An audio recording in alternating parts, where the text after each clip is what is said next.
welcome to this episode of John's Motorcycle Rescue and Review. Today we are once again with the 1983 Suzuki GS1100E project. I picked up this bike sight unseen last year and it only has 4,927 miles on it as we speak.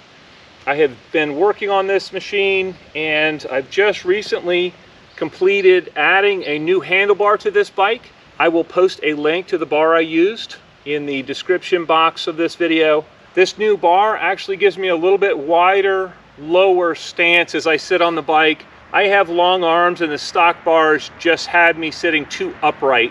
These lower bars should give me much better control, and since they are the black chrome as well, just like the stock ones, it really maintains the nice clean stock look of this bike, and that's what I was going for.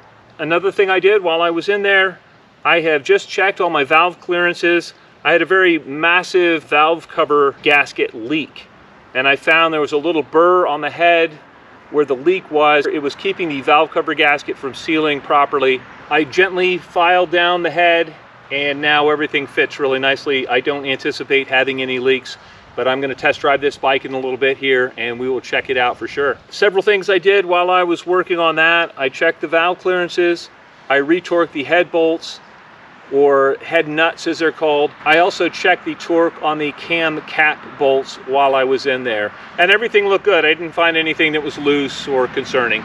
The next step in this project is actually just getting this bike out on the road, putting miles on and getting to know it. I'm going to be doing another GS1100E review. I previously did one with my friend John's bike, but that was not my bike. I was not able to drive it as if it were my bike.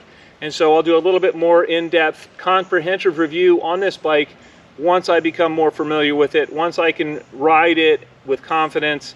The first step in my process is always to make sure that the bike is dialed in mechanically and safe to ride.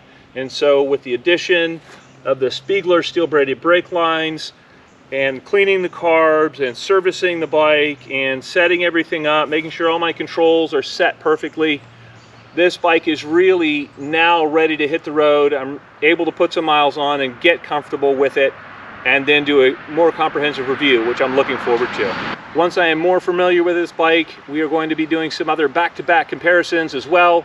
I may do a three-way Suzuki GS1100 shootout between the GS1100L, the GS1100G, and this GS1100E that I have in the garage. I think the results may surprise you, but we'll save that for the review and the comparison there. I have a lot of classic bikes in the garage right now, and so we'll be doing some back-to-back shootouts with this bike and some other ones in the garage. And I'm really looking forward to seeing how this bike stacks up against other classic bikes from the late 70s and early 80s. It's going to be a lot of fun. All right, I hope you found this video entertaining and informative. And until next time, enjoy the ride.